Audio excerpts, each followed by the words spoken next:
So let me ask you, do you crash after meals? Hold fat around your belly no matter how much you move? Feel puffy, sore, inflamed, even after light workouts? If any of that sounds familiar, it's a sign that something inside your body isn't working the way that it should. And one of the most common reasons is insulin. Insulin's primary job is to lower your blood sugar, but it also tells your body to store fat. And when insulin stays high, the body stays in fat storage mode. Fat burning shuts off, and it doesn't matter how much you exercise or how clean you eat or how many calories you cut. If insulin is elevated, your body won't let go of fat. One study shows in 2 groups of women eating the exact same food, consuming the exact same amount of calories for 12 weeks, the group with insulin resistance lost 3.4 fewer pounds than the group without. Same plan, different results. So this isn't a motivation issue. It's a hormone issue. When insulin is high, your body simply won't let go of fat. But that's not the only reason. There's another system doing just as much damage behind the scenes, and it's one people never even really think about: a sluggish, toxic liver. Your liver does more than just detox you. It plays a huge role in weight loss. It helps to break down fat, process hormones, move toxins out of the body. It's your body's fat processing filter. But when that filter gets clogged, everything backs up, even if you're working out. Studies show people with fatty liver that were put on a strict 800 calorie a day diet, only 48% lost 5% of their weight in 3 months. But when people without fatty liver did the exact same calorie restricted diet, 66% of the people hit their goal using the exact same plan. Same calories, very different results. That's what happens when your liver is backed up. Your body simply won't let go of the fat. However, there's a third piece to this puzzle, something that's just as powerful and even more disruptive to fat loss when it gets out of control. That's inflammation. Inflammation is your body's way of repairing damage. So it's a good thing in that regard, but too much of it can be an issue. It shows up when there's an injury or stress, or if there's something harmful to the system. In small doses, it helps you heal. But when it sticks around too long, it starts doing damage instead. It blocks key hormones that regulate fat loss. So insulin, the one that tells your body whether to store or burn fat; leptin, which controls your hunger and helps your brain know when you're full; cortisol, your stress hormone. Too much of that signals your body to hold on to fat. So when those hormones get scrambled, fat loss slows down and recovery gets a lot harder, and your metabolism stays in survival mode. One study shows that people with the highest inflammation levels lost less fat and regained it faster, and the group with both high inflammation and high insulin levels lost the least amount of fat and regained it the fastest. Even when these people were on the same plans, the worse that their inflammation and their insulin were, the harder the weight loss was. Their bodies simply didn't respond. That's how powerful inflammation is. It doesn't just make things harder, it can shut fat loss down completely until you deal with it. Okay, now that you know what's been blocking fat loss from the inside, let's fix it. Starting with your insulin levels. The biggest reason most people have high insulin is they are eating insulin spiking foods consistently. If you're eating too much throughout the day, believe it or not, most people don't realize it, you're spiking your insulin levels. Because insulin spiking foods aren't limited to just sugar. Other examples of them also include bread or grains at breakfast, a granola bar as a mid-morning snack, crackers in the afternoon, chips before dinner as an appetizer. Each one spikes insulin the same way that pure sugars from a cookie does.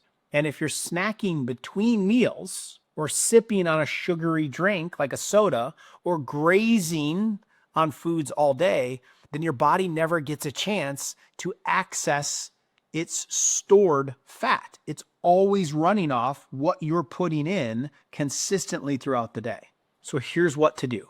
Eat less often, stop grazing, give your body some time between meals, cut the foods that spike insulin, sugar, juice, cereal, bread, pasta, crackers, low-fat or artificially sweetened snacks, and replace those foods with foods that help keep insulin down. Eggs, avocados, leafy greens, nuts and seeds, healthy fats, clean proteins. These, if they're done properly in quality forms, don't spike blood sugar levels. They keep you feeling full and they let insulin drop. So then your body can switch into fat burning mode, and the science backs this up. Studies show a real food diet reduced insulin resistance by 49% in just 1 week. And that choosing slow digesting carbohydrates like beans or even oats or sweet potatoes, that choosing slow digesting carbs like beans or quinoa and sweet potatoes cut insulin resistance by 31%. However, that's just one part of this equation, because even if your hormones are telling your body to burn, your liver still has to process the fat that you release. And if it's overwhelmed from your toxic diet, then your fat stays put. And it doesn't take much to overwhelm your liver. It handles over 500 vital functions a day. And if it were to shut down, you'd only survive a day or two without emergency treatment. That's how critical it is. That's how much it does. So you've got to be careful with what you feed it. What clogs it up? Crap. It's an analogy that I use. For one, processed carbs and sugar. The full fiber, whole food carbs are going to obviously lower insulin resistance and help the liver. The processed carbs are going to be the first letter of crap, especially fructose. Fructose can only be broken down in your liver. So if you're eating high fructose corn syrup foods, you are being really hard on your liver. The R, rancid processed oils. These are oxidized oils that had a lengthy chemical processing to get to oil form, and they are very high in linoleic acid. Canola, corn, soybean, vegetable, very hard on the liver. The A of the crap that we eat are artificial sweeteners and ingredients. Please check out the #1 most dangerous health food video that I created to understand a shining example of an artificial sweetener and exactly what it does to the cells of your liver and the toxicity of your body. That video is linked below. The P of the crap that we eat are processed proteins. Proteins can be an advantage and help you feel full, help you build muscle and repair the system, but a lot of our proteins come with a lot of toxins. So if your protein comes through a window or makes a lot of noise when you open it, it's probably not that good for you. That McDonald's burger is very high in linoleic acid. Your processed packaged meats with nitrates and hormones and antibiotics added. The liver has to deal with all those extra toxins that come with your protein. So we've got to really be on the lookout of what's in them and make sure they're quality. And then 2 additional ones that are very obvious, but I will add them in: alcohol and drugs. Any kind of medication, especially NSAIDs, over-the-counter pain relievers. Of course, alcohol, it's going to be very hard on the liver. It's going to make it work extra hard to detox you, which means you're not burning fat because you're dealing with the toxicity of those that you've ingested, as opposed to tapping into fat burning mode. All of this crap overwhelms your liver and slows fat loss. So here's how to support it. Cut as many of the above foods as possible. So here's how to support it. Cut as many of those foods and substances as possible. Start your day with a glass of lemon water. This stimulates bile flow, helps break down fat, helps to clear toxins from the liver.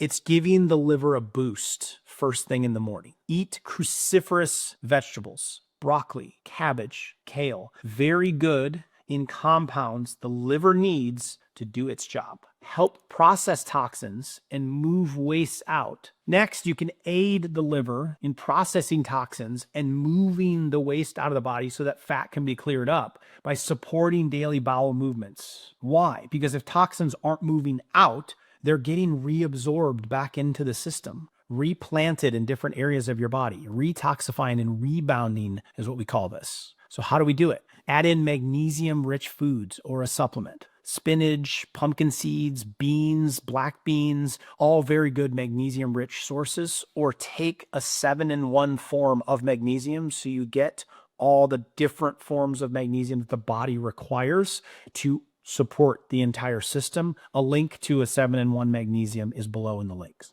Take a short walk, especially after you eat, especially at night. It's going to move the body along. It's going to move the bowels along.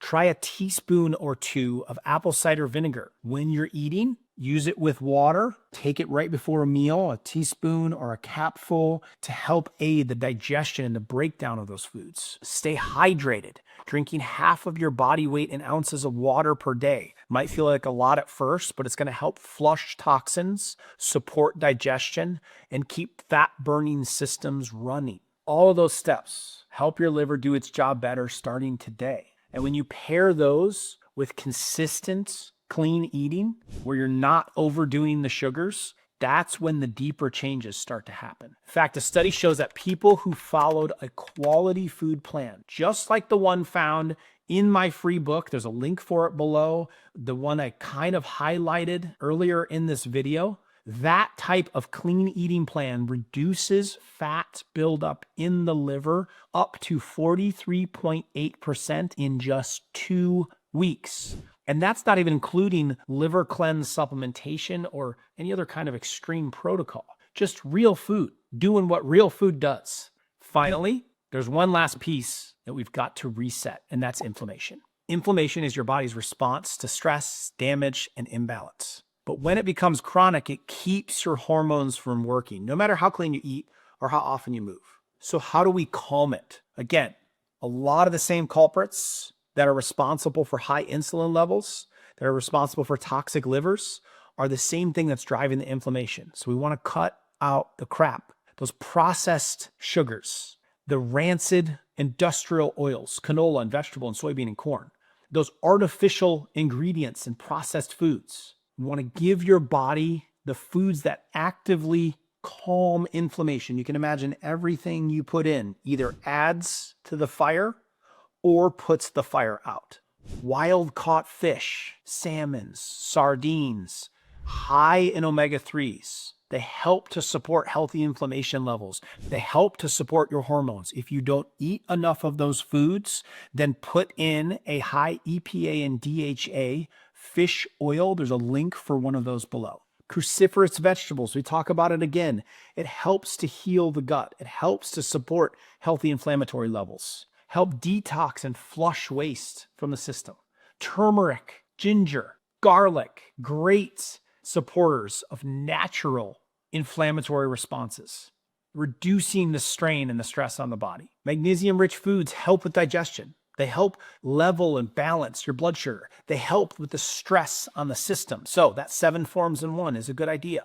You also want to make sure that you prioritize sleep, because your body doesn't heal or burn fat efficiently when it's sleep deprived. It's going to prioritize that healing aspect. So if you're getting deeper sleep, you're going to tap into fat burning way faster. When you combine rest with the right foods, that's when inflammation really starts to come down. Studies show that just 2 servings of fatty fish per week significantly lowered CRP, C-reactive protein, and interleukin-6. These are the 2 key inflammatory markers in the body, and people who consistently ate an anti-inflammatory approach of quality foods kept that inflammation lower long-term and made weight loss stick. So if the fat's not coming off, it's not because you're not trying hard enough. It's because insulin, your liver, and inflammation have been working against you. You fix those, and your workouts finally start doing what they're supposed to do, and the weight will come off. So now that you know how to prep your body to burn fat, it's time to pair that with the #1 full body workout that I recommend for fat loss. This isn't about doing more. It's about doing the right kind of movement. And in just 10 minutes a day, without a gym or equipment, you can flip your body into fat burning mode. I'll include a link to that workout right here. Click to watch it next, and I'll see you over there.